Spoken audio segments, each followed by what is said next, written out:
The unthinkable has just happened. India, the very country Washington once counted on to stand firmly against China, has now extended a hand toward Beijing. After a high-level meeting with China's foreign minister, Wang Yi, New Delhi is signaling something many believed would never occur: the possibility of moving closer to China than to the United States. Donald Trump's sudden and puzzling hostility toward India reverses policies shaped across 5 administrations, including his own previous term. If this shift holds, it may become the single biggest strategic error of Trump's presidency so far. For Donald Trump, this development cuts straight at the heart of the vision he has promoted for years. The promise was simple: tariffs would isolate Beijing while locking America's allies firmly behind Washington. Instead, the global picture is changing, and rapidly. While Trump continues to claim America is winning, China has been quietly building something much larger. Beneath the noise of the trade war, Beijing has woven a vast economic network across the global south. Its exports to developing nations now exceed $1 trillion annually. From Latin America to Southeast Asia, Chinese goods, investment, and factories are becoming the backbone of economic growth. China is no longer just exporting products. It is exporting its technological future. And if India is moving closer to China, while much of the developing world already leans toward Beijing, what does that mean for America's position at the top? Stay with us, because what appears to be a routine diplomatic visit may prove to be a turning point in global politics. What just unfolded in New Delhi could reshape Asia's balance of power. China's Foreign Minister Wang Yi has arrived in India, a visit carrying far more significance than a normal diplomatic stop. This marks the first time in more than 3 years that a Chinese official of this rank has visited, and the timing makes it especially meaningful. For decades, India and China have been rivals. Their relationship has been shaped by conflict: a war in 1962, deadly clashes along the Himalayan border as recently as 2020, and years of frozen relations afterward. India banned Chinese apps, restricted Chinese investment, and moved closer to the United States, especially as Prime Minister Narendra Modi developed a personal rapport with Donald Trump. But this visit signals a new chapter.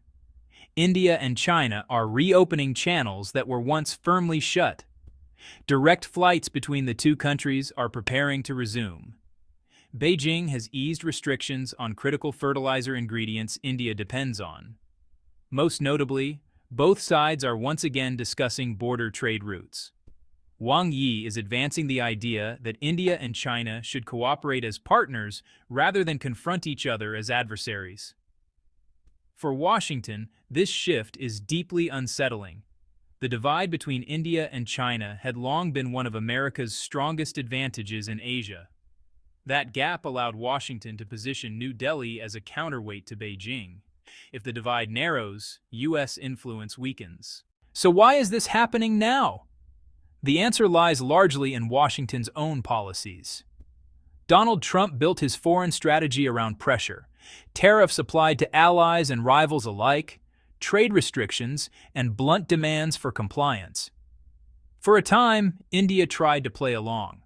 Modi positioned India as a key member of the Quad alliance with the United States, Japan, and Australia, a grouping meant to limit China's rise. Washington welcomed this, viewing India as its strongest strategic card in Asia. But pressure soon turned into strain. When Washington demanded that India halt imports of Russian oil, New Delhi refused. Energy security is non-negotiable for India.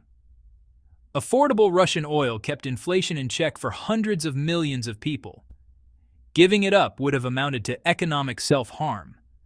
That refusal exposed the limits of the partnership. Instead of treating India as a strategic equal, U.S. officials shifted toward lecturing and threats. Sanctions warnings circulated, and the tone changed from cooperation to command. For India, a nation determined to be seen as an independent power, this was unacceptable. China moved quickly to seize the opening. Wang Yi's visit arrived with confidence-building gestures, restored flight routes, relaxed export controls, revived trade discussions. India's willingness to respond shows that New Delhi no longer accepts being cast as Washington's instrument in Asia. In this sense, Trump may have unintentionally pushed the two Asian giants closer together. This does not erase the mistrust between India and China. Border disputes remain unresolved, and competition still runs deep. But the message is unmistakable. India intends to act on its own terms, balancing relationships rather than following American directives without question. Wang Yi's arrival in New Delhi is the clearest signal yet that dialogue between Asia's two giants has resumed. To understand the full weight of this moment, we need to look at the broader picture. What happens if India and China, the two largest nations in Asia, begin cooperating more closely? The answer is simple. American influence takes a serious hit. Consider BRICS. For years, one of its greatest weaknesses has been mistrust between India and China. That tension prevented BRICS from evolving into a true alternative to the Western-led G7. But if New Delhi and Beijing set aside even part of their rivalry, the equation changes overnight. With Russia supplying energy, Brazil exporting food, and South Africa contributing minerals, BRICS could become a powerful economic bloc, capable of challenging U.S. dominance on the global stage. We're already seeing early signs. Despite political tensions, trade between India and China still exceeds $135 billion a year. Now imagine if barriers were lowered further. If Himalayan trade routes reopened or long-term infrastructure agreements took shape, even modest steps would signal a major shift towards stabilizing ties. That's why Wang Yi's presence in New Delhi matters so much. This visit isn't only about border issues. It's a test of whether India is ready to pursue greater independence in its foreign policy, less tied to Washington, more focused on its own strategic priorities.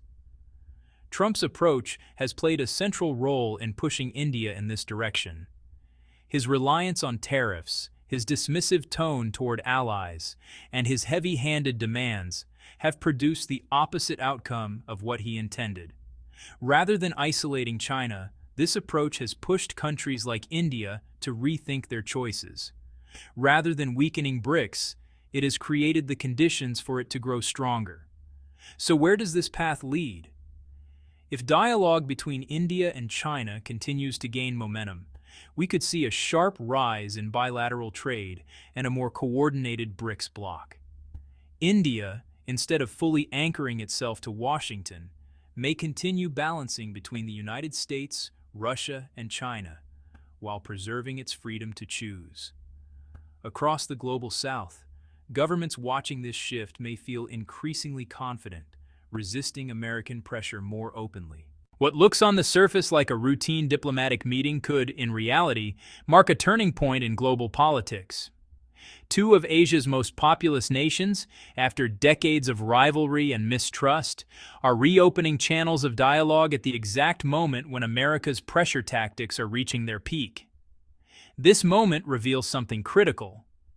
U.S. dominance built on old formulas of pressure and loyalty is no longer effective. Countries are, charting their own paths.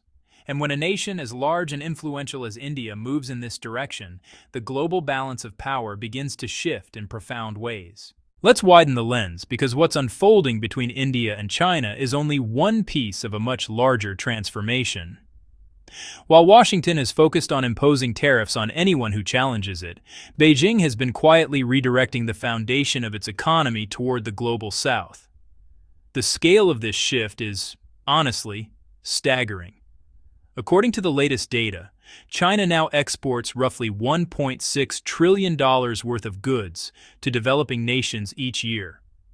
To put that in perspective, that's far more than it sells to the United States and Europe combined. For decades, conventional wisdom held that China's growth depended on Western consumers. Analysts argued that without American and European markets, Beijing's economy would stall.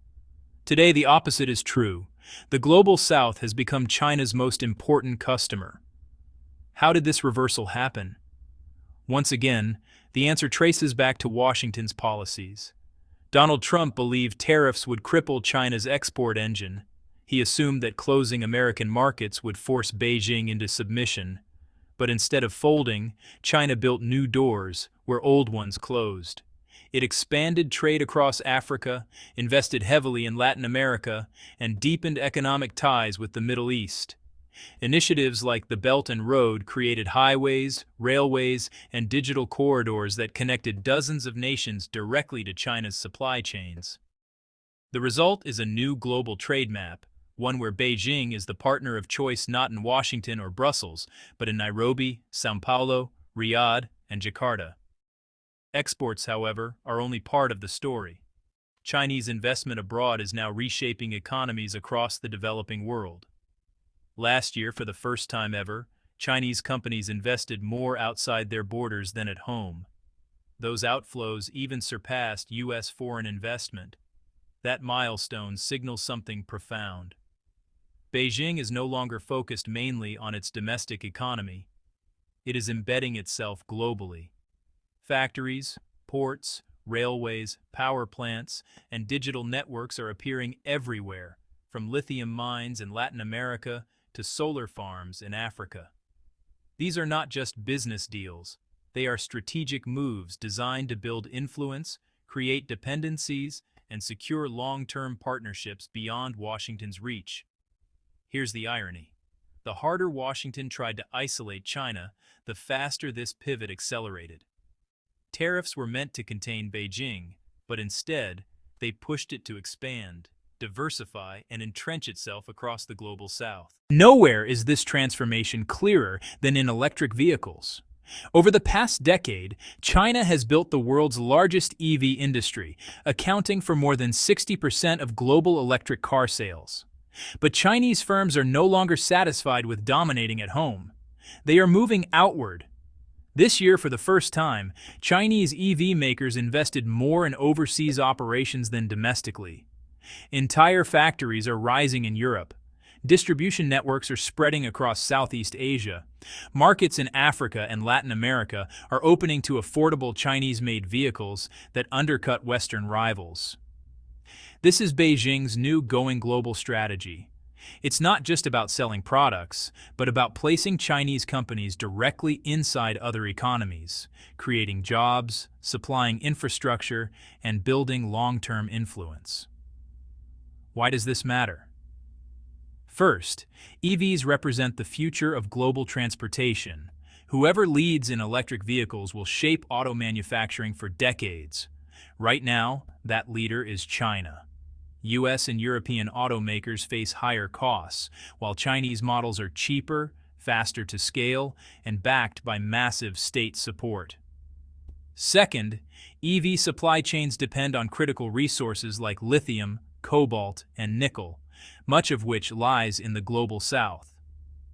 By expanding abroad, China isn't just selling cars. It's securing access to the raw materials that keep the entire industry running. Control the resources, control the technology, and you control the market. Third, these overseas investments create a new layer of political influence. When a country like Brazil or Thailand hosts a Chinese EV factory, it gains more than industrial growth. Its jobs, technology, and future prosperity become tied to China's success. That kind of alignment cannot be undone by tariffs or speeches from Washington. Taken together, the conclusion is clear. Trump's strategy has backfired.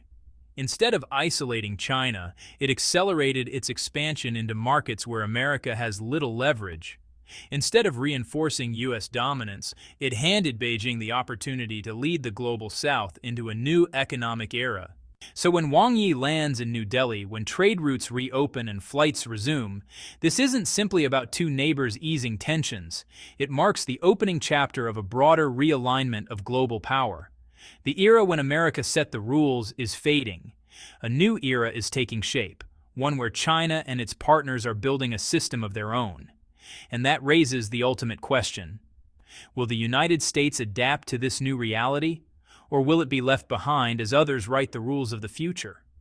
Make sure you're subscribed, because what comes next could redefine the global economy in ways we've never seen before.